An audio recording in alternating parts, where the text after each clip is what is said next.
third handler in that short of a time period cannot be healthy. You know, that's not what I do, so but just knowing animals in general, and again, him being a trained officer. So I'm concerned about, you know, his health and his well-being. I think the idea was wonderful for us to be able to have a canine. The purpose of doing it was excellent. It's just that we have such a high turnover in our police department that it'd be very difficult for us to get a handler who can stay with him, and really it should be a minimum 5-year program.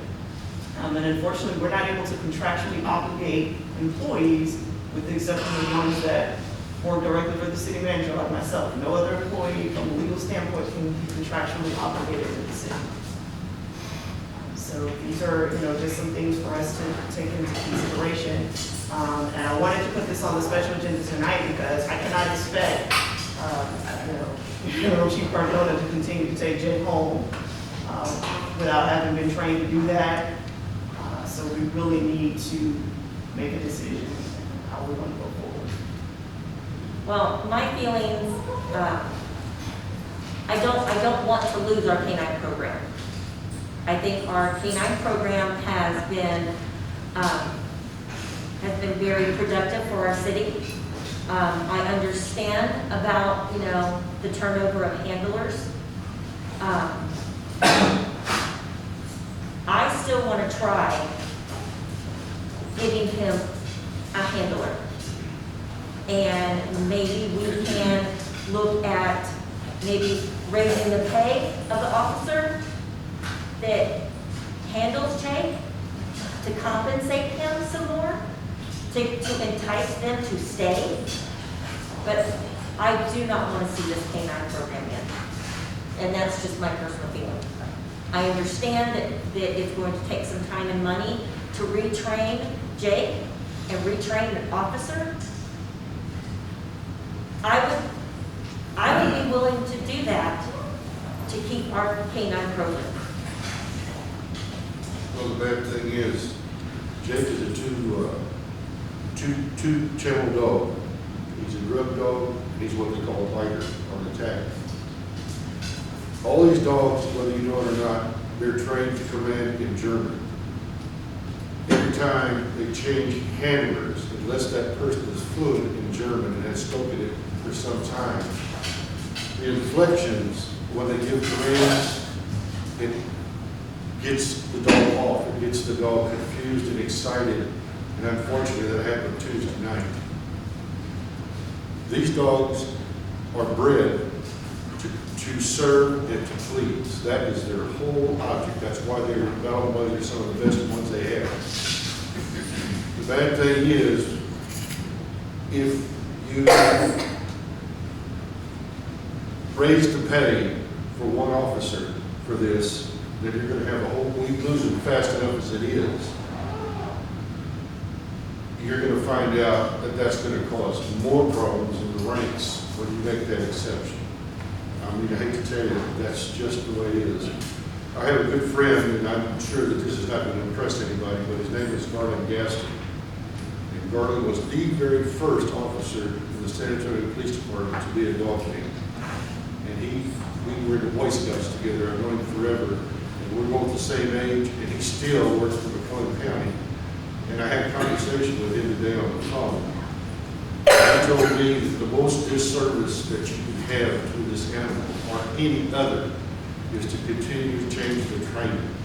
Because every time that happens, you have to understand just how intense the, I think it's 21 days, I forget what it is now, that they go through to where the handler and that dog have to get on the same page immediately.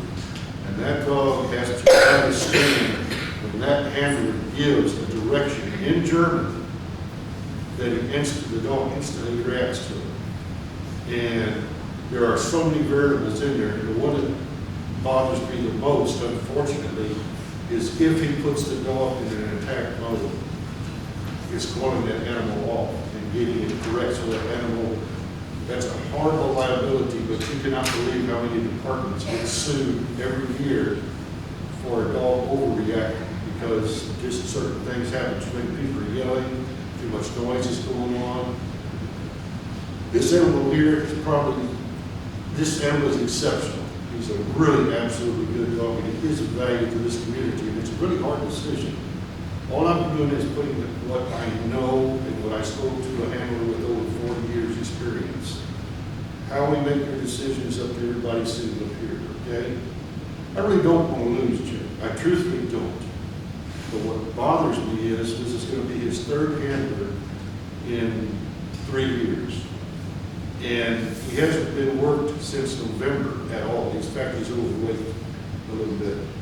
And he's a beautiful animal. We've got a lot invested in him. I would hate to lose him. But also you got to think about this. You know, I know this sounds like it's getting awful deep in here, and I understand it. But Laura told me that a dog can become frustrated and neurotic. And after a while, they just reject any and all handlers. They just, that's it. They don't play well with people anymore. And, you know, and I wish that there was a way to contract a person to come in and at least give us 3 years, if not 5.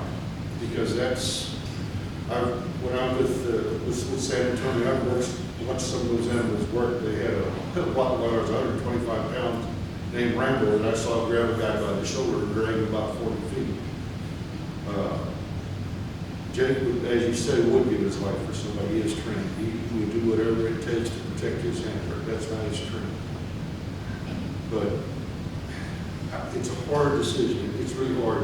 And like I say, I don't want to make a decision at the moment until everybody has their say. I'm just putting out there what I was told to do by a very experienced person. And the end of the conversation was, if you decide to keep him, understand that a third handler is pretty tough on them. And they're going to have to really, that whoever would commit to it is going to have to commit 24/7, 365. And we haven't had that for this animal for, November, December, January, February, 7 months. So he's going to be a fresh animal, so to speak. But whatever we do, let's keep in mind that we're talking about still an officer that would serve this community to the end, just like any officer would. And I just want the best for that animal. Thank you. Thank you, Councilmember Brown. Anyone else? Mr. Martin? I'm sorry, Councilmember Martin. I've got a question for Lieutenant. Do we have a candidate? Sir? Do we have a candidate that will volunteer to take care of this I'm dog? gonna approach, if everyone would just stay really calm, don't make sudden movements. He will bite, but he has no, he's not gonna hurt, he'll just feel push. Don't look at him in the eye. What's wrong with you? There was an expressed interest, yes. However, after a very hearty talk about commitment, it was not something he could provide.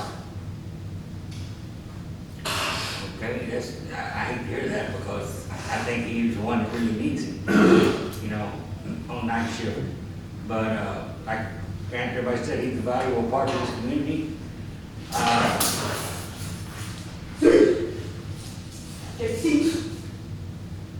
That's okay. No, it doesn't matter where he goes, he's gonna have another hammer, whether it's with us or somebody else. Like I said, he's gonna be trained again. I just see him as a valuable part to our police department, and I hate to see him go, you know. Do you have anybody else that's shown any kind of, have you polled all the officers? The ones that wanted have expressed that interest, and it's the same. It doesn't just come, you can't just pick an officer, they have to have an interest. Correct. A lot of the ones that have interest are within 2 years. They haven't even gotten their noses wet on the streets to even know what they're doing with the canine. That's the reality I'm living. He deserves better, he does. He is one of mine. What's the most senior officer that we have other than the lieutenants and the corporals? We have Donald Lackey, he's been with us for 15 years. Right. who is absolutely terrified of him. Yeah, well, I already knew that. I already found that out. We have Sergeant Alonzo and Sergeant Scarlett. Those are our tenure right now. And Okay, but I'm myself. saying, no, the officers below them, the rank and file officers, your daily officers, how many, who's the most senior of our patrol officers? Just overall experience? Yeah, on the street, here with us, yeah. Hmm. Is it more than 2 years? I No, don't sir. think there's anybody in patrol right now that has more than 2 years No, sir. on the street. And there's two of us sitting here. I'm still a commissioned peace officer. I still work for the city, and I patrol that city. This gentleman to my left here patrolled this city and others. So we both speak from experience. 2 years on the street is nothing. And I don't mean that disrespectful to any man wearing a badge, but you're still learning. And to take that responsibility and then take on the dog, boy, it's a lot. And again, I'm not telling you to make a decision. What I'm saying to you is, what, everybody's on their, they're not even advanced or intermediate certificates, are they? They're still on their basic. Okay, that, folks, there's 5 levels of training. Constable Salazar and myself, we're master peace officers, and it takes over a couple of thousand hours of schooling plus patrol time on the job to get to a master's. It took me 12 years. I don't know how long it took, but you don't just go there. Meaning that you go to a lot of classes, matter of fact, I'm getting ready to go to a class because every 2 years I have to take 40 hours in service. So what I'm trying to say is I'm trying to get to the justification of what an officer has to do just for himself. And then to take on this responsibility is a lot. I would feel comfortable if we had an officer maybe with 5 years on the street. That would be a pretty good thing. But 2 years, these guys, they're still learning. So, I mean, I want y'all to think about that. But we ain't have an officer yet with 5 years' experience to take care of Jake. Well, we did before the very first No, officer. Murphy was fresh out of the box too. He But was he 3 years in. No, Murphy was 3 or 4 years in when he took him. How long is, the corporal on nights? He expected. 2 years